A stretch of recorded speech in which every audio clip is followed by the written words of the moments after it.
ஓம் சத்குரு சாய்நாதாய நமோ நமக. எனது முதன்மை ஆசான் மதிப்பிற்குரிய ஆதித்ய குருஜி ஐயா அவர்களுக்கு குரு வணக்கத்தை செலுத்துகிறேன். உலகமெங்கும் வசிக்கக்கூடிய தமிழ் உறவுகள் அனைவருக்கும் மதுரை ஜோதிடர் சாய் செல்வத்தின் இனிய வணக்கங்கள். வாழ்க பல்லாண்டு. இன்றைய பதிவை பார்ப்பதற்கு முன்னால் திரையில் தெரியக்கூடிய இந்த வாட்ஸ்அப் நம்பருக்கு தொடர்பு கொண்டீர்களானால் ஜோதிடத்தில் கல்வியிலிருந்து திருமணம், வேலைவாய்ப்புகள், வெளிநாடு செல்லுதல், ஆன்லைன் வர்த்தகம் எதாக இருந்தாலும் கிரக தசா புத்திகளின்படி தெளிவாக பதில்களை கேட்டு தெரிந்து கொள்ளலாம். இப்பொழுது திருமண தடை அமைப்பை தான் சொல்ல போகிறேன். தோஷம் இருந்து ஆண்களுக்கு 32 வயசு வந்துடணும், பெண்களுக்கு 28 வயசு அதிகம். ஆனால் இப்போ நான் சொல்ல போகிற ஜாதகம் 30 வயசு ஆன பெண், திருமணமே ஆகவில்லை. இதற்கு என்னென்ன காரணங்கள் அப்படிங்கிறத தெளிவாக பார்ப்போம்.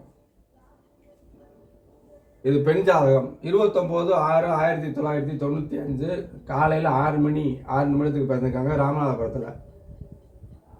புனர்பூசம் 2ஆம் பாதம், மிதுன ராசி, மிதுன லக்னம். சந்திரன் ஒளி இல்லை, அதாவது அமாவாசையிலிருந்து அப்போ தான் பிரதமையாக வந்திருக்காரு, பெரிய ஒளி வந்திருக்காரு. கிட்டத்தட்ட அமாவாசை அமைப்பு தான். இதில் இன்னொரு விஷயத்தையும் சொல்கிறேன். லக்கணமும் ராசியும் ஒன்றா இருந்தால் யோகமான ஜாதகமாக இருக்கணும். தோஷமுள்ள ஜாதகத்தில் லக்கணமும் ராசியும் ஒன்றா இருந்தால் 2 மடங்கு தோஷமாகும் அப்படிங்கிறத இதில் ஒரு செய்தி. இப்போ பாருங்கள்,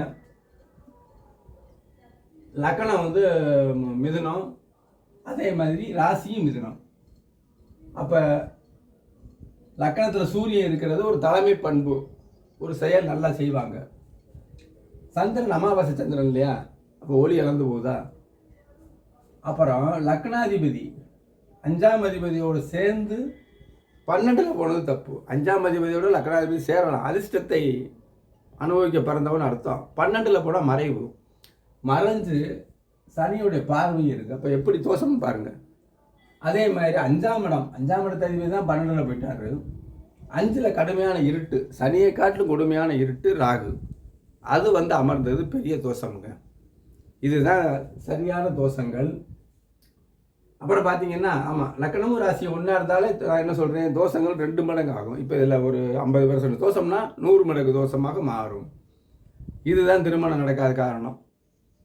இதில் திருமணம் இது பெற்றோர்கள் பார்க்கல, இந்த பொண்ணு சம்மதிக்கலை, வர்றவங்க ஒழுங்காக நம்மக்கிட்ட பேச்சுவார்த்தை நடத்தலை, அதையெல்லாம் தூக்கி குப்பையில் போடுங்க. நம்மளுக்கு கிரக நிலைகள் என்ன இருக்கோ மதி வழியாக, அதாவது விதி வழி மதி சொல்லும் அப்படின்னு சொல்கிறது. இந்த இடத்துல மதினா சந்திரங்கிற கணக்கு வேறு, விதி வழி மதி சொல்லும். மதிங்கிறது நம்மளுடைய மனசு என்ன தலையெழுத்து இருக்கோ அது வழியாக தான் நம்ம போவோம். அப்போ தோஷத்தை கலந்துட்டாங்க. திருமணம் நடக்குமா? இதுதான் இது என்கிட்ட கேட்ட கேள்வி. நான் பார்த்த ஜாதகம் திருமணம் ஆகும். இப்போ எல்லாமே சொல்லிட்டேன். தோஷம் இதில் குரு நல்லா இருக்கார், ராகு கிட்ட போகலை. 5ஆம் அதிபதி என்ன இருந்தாலும் சுக்கிரன் புதனோடு சேர்ந்து இங்கே ஆட்சி. இங்கே நட்பு கிரகமும் இங்கே புதனும், அதாவது புதன் சுக்கிரன் ஆட்சியாக இருக்கார். புதன் இங்கே நட்பு நிலையில் சேர்ந்துருக்காரு. சனி பார்வை இருந்தாலும் குரு பார்த்த சனி தான். அப்போ தோஷங்கள் சின்ன அளவில் தானே இருக்குது.